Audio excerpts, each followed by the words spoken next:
ترک نیشنلزم. ہمارے ہاں چلی تو اسلام کے نام پر پاکستان کا مطلب کیا؟ لا الہ الا اللہ. پھر پاکستان قائم ہوا معجزے کے طور پر، بلکہ نازل ہوا ہے لیلۃ القدر میں. انا انزلناہ فی لیلۃ القدر، جیسے قرآن نازل ہوا لیلۃ القدر میں، یہ پاکستان بھی نازل ہوا لیلۃ القدر میں. اس کا برقرار رہنا ابھی تک معجزہ ہے. ہندو یہ سمجھتا تھا، کانگریس سمجھتی تھی کہ جھٹپٹ ختم ہو جائے گا. پھر یہ کہ اس کا قرارداد مقاصد کا پاس ہو جانا، مزید بھی اور اضافی دفعات دستور میں آ جانا، اب کمرشل انٹرسٹ کو ربا قرار دے کر حرام قرار دینا، یہ سارے لینڈ مارکس ہیں کہ جو اشارہ کر رہے ہیں کسی چیز کی طرف. معاملہ کدھر جا رہا ہے؟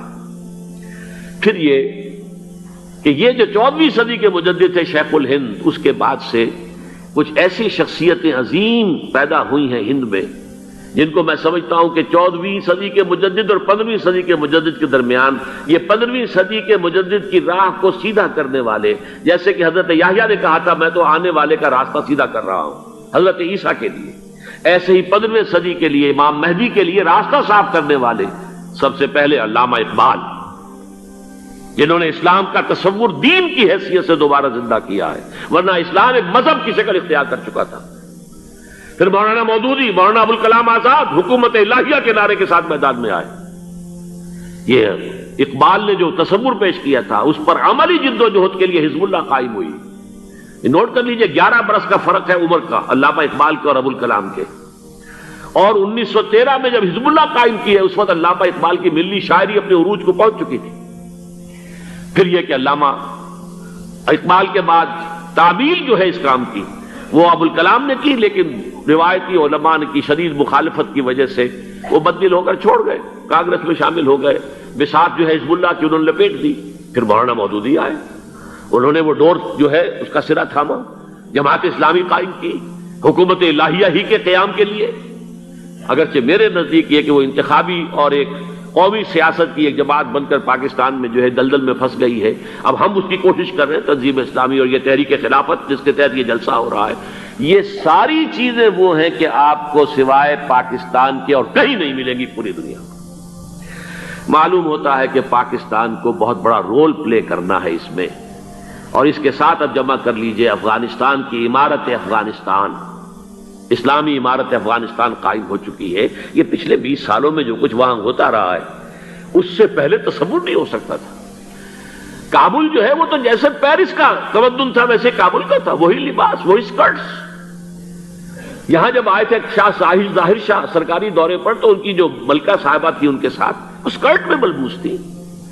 کابل جو ہے وہ بالکل ایک پیرس کی طرح کا شہر تھا. آج کابل جو ہے جا کر دیکھیے، علامہ اقبال کے فرزند بھی دیکھ کر آئے ہیں تو اگرچہ وہ خود میں سمجھتا ہوں کہ خاصے انہیں آپ لبرل کہیں، آزاد خیال کہیں، لیکن اس درجے متاثر ہو کر آئے تھے کہ انہوں نے یہ کہا افغانستان میں جو میں نے حالات دیکھے ہیں کہ اگر 2-4 اور مسلمان ملکوں کے اندر یہ نظام قائم ہو جائے تو پوری دنیا مسلمان ہو جائے گی. یہ سب کچھ کیسے ہو رہا ہے؟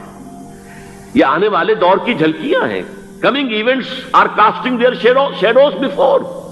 یہ سب بتا رہے ہیں کہ پاکستان افغانستان کو مل کر اس میں کوئی عظیم رول پلے کرنا ہے. اور اس کے ضمن میں اب میں علامہ اقبال کے بارے میں آخری بات کہہ رہا ہوں. علامہ اقبال کے بارے میں عام یہ خیال ہے، انہوں نے اپنے خطبات میں مہدی کا اور نزول مسیح کا، حالانکہ میں کل پڑھ رہا تھا مولانا سید احمد اکبر آبادی رحمۃ اللہ علیہ کا ایک مقالہ ان کا کہ علامہ اقبال نے ابن خلدون کے بارے میں یہ کہا ہے کہ مہدی کا اور نزول عیسیٰ کا دونوں کا انہوں نے انکار کیا ہے. حالانکہ ابن خلدون نے نزول عیسیٰ کا انکار نہیں کیا، صرف مہدی کا انکار کیا ہے. بہرحال علامہ اقبال نے خطبات میں انکار کیا ہے. لیکن یہ کہ اپنی شاعری کے اندر میں چیلنج کرتا ہوں کسی بڑے سے بڑے اقبال شناس کو، ان کا یہ شعر ذرا سنیے.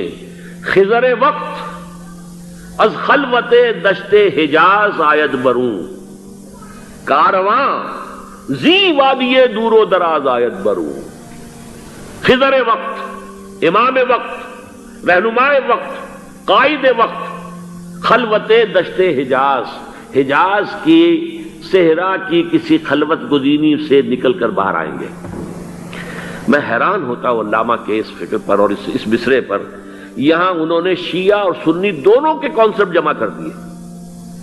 شیعہ کا کانسیپٹ یہ چھپے ہوئے کسی غار میں وہاں سے برآمد ہوں گے، اور ہمارا کون سا، میں ام سلمہ رضی اللہ تعالیٰ عنہ کی حدیث سنا چکا، چھپے ہوئے ہوں گے وہ وہاں پر، مدینے سے نکل کر آ کر مکے میں چھپ جائیں گے، اس خانہ جنگی کی حالت میں لوگ ان کی طرف دیکھ رہے ہوں گے، سوچتے ہوں گے انہیں میدان میں آنا چاہیے، کوئی پارٹ پلے کرنا چاہیے، امت کی رہنمائی کرنی چاہیے، لیکن وہ چھپیں گے، وہ کارے ہوں گے، وہ اس ذمہ داری کو قبول نہیں کرنا چاہیں گے، جا کے چھپ جائیں گے مکے میں، وہاں سے مکے والے انہیں نکالیں گے، اور وہ کارے ہوں گے، انہیں بالکل یہ پسند نہیں ہوگا کہ یہ ذمہ داری اٹھائیں۔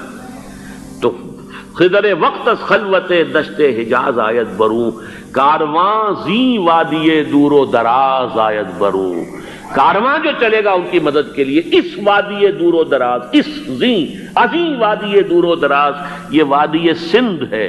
وادی سندھ جو ہے ہم سمجھتے ہیں کہ صرف یہ پاکستان اور پنجاب جو ہے یہ اس میں شامل ہے، سندھ اور پنجاب نہیں، افغانستان کا پورا مشرقی علاقہ اس میں شامل ہے۔ جیسے دریائے جہلم سندھ میں جا رہا ہے، جیسے دریائے گلگت سندھ میں آ کر ملتا ہے، جیسے دریائے چناب اور راوی اور جہلم اور یہ سب جا رہے ہیں اور آ رہے ہیں، اسی طرح دریائے کابل کہاں سے آ رہا ہے، دریائے گومل کہاں سے آ رہا ہے، ٹوچی کہاں سے آ رہا ہے، یہ سارا جو ہے ڈرین جو ہو رہا ہے، ایسٹرن جو ہے پارٹ آف افغانستان، یہ سب وادی ہے۔ اس وادی کے یہ دو حصے ہیں، ایک حصہ جو ہے یہ ادھر پاکستان میں ہے، اور اسی وادی کا دوسرا حصہ جو ہے وہ افغانستان میں ہے۔ کارواں زیں وادی دور و دراز آیت بروں، کارواں چلے گا یہاں سے، یخرج ناس من المشرق یؤتون للمہدی، یعنی سلطان ہی مشرق سے فوجیں چلیں گی کہ جو مہدی کی حکومت قائم کریں گی، اور یخرج من خراسان رایات و سود، اور خراسان سے سیاہ پرچم چلیں گے کہ جن کا رخ کوئی موڑ نہیں سکے گا، حتیٰ تنصب بیلیا، یہاں تک کہ وہ جا کر یروشلم کے اندر نصب ہو جائیں گے۔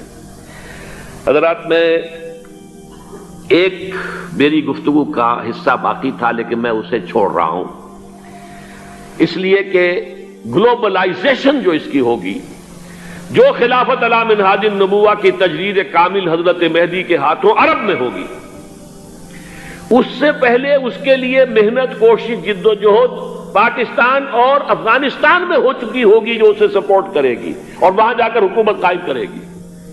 اس کے بعد گلوبلائزیشن کا جو مرحلہ اس کا ہے وہ حضرت مہدی کے ہاتھوں نہیں ہے، وہ حضرت عیسیٰ ابن مریم ان کے نزول کے بعد ہے، جن کے نزول کے بعد دجال کا خاتمہ ہوگا اور یہودیوں کا استحصال ہوگا، مسلمانوں پر بھی بڑی تکالیف عربوں پر آئیں گی، شدائد آئیں گے، لیکن یہ وہ میں حصہ جو اپنی گفتگو کا آج چھوڑ رہا ہوں اس لیے کہ میں دیکھ رہا ہوں کہ بعض حضرات کا صبر کا پیمانہ اب لبریز ہو رہا ہے، تو میں اس حصے کو پھر ملتوی رکھتا ہوں کسی دوسری محفل اور کسی دوسری مجلس اور نشست پر۔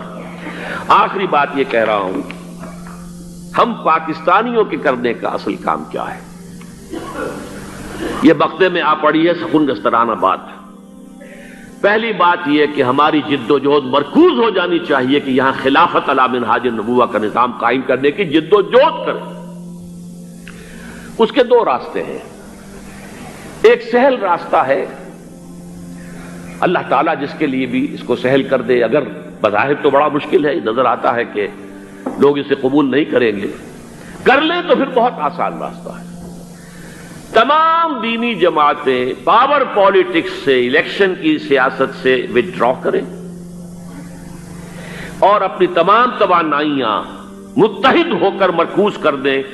نمبر ایک یہ کہ پاکستان کے دستور میں جس قدر اسلامی دفعات آ چکی ہیں، ان کو جو غیر مؤثر کرنے والے چور دروازے ہیں وہ بند کروائے جائیں، جس کے لیے آپ کو یاد ہوگا میں نے مہم چلائی تھی نواز شریف صاحب کے دور حکومت میں کہ یہ ترامیم آپ مزید کر دیجئے، تو یہ جو چور دروازے ہیں جس کی وجہ سے قرارداد مقاصد ہو، دفعہ 227 ہو، یہ سب کے سب، اور یہ جو فیڈرل شریعت کورٹ ہے، یہ سب غیر مؤثر پڑے ہوئے ہیں، کاؤنسل آف اسلامک آئیڈیالوجی غیر مؤثر پڑی ہوئی ہے، ساری چیزیں موجود، پورا اسلام موجود ہے لیکن غیر مؤثر ہے۔ چور دروازے بند کر دو خدا کے لیے تاکہ یہ اس مؤثر ہو جائے، بڑی آسانی کے ساتھ، بہت ہی عمدگی کے ساتھ، بغیر کسی خون خرابے کے اسلامائزیشن آف لاس اور اس کی امپلیمنٹیشن شروع ہو جائے۔ اور نمبر دو یہ استیصال منکرات کے لیے امر بالمعروف نہی عن المنکر، اس کے لیے میدان میں آ کر کہ ہمیں نہ حکومت چاہیے نہ اقتدار چاہیے، ہمیں صرف یہ چاہیے یہ حرام ہے، یہ حرام ہے، یہ حرام، اسے ختم کرو، اسے ختم کرو، اسے ختم کرو، اس کے لیے میدان میں آئے۔ من رأى منکم منکرا فلیغیرہ بیدہ فإن لم یستطع فبلسانہ فإن لم یستطع فبقلبہ۔ حضرات، اگر یہ کام ہو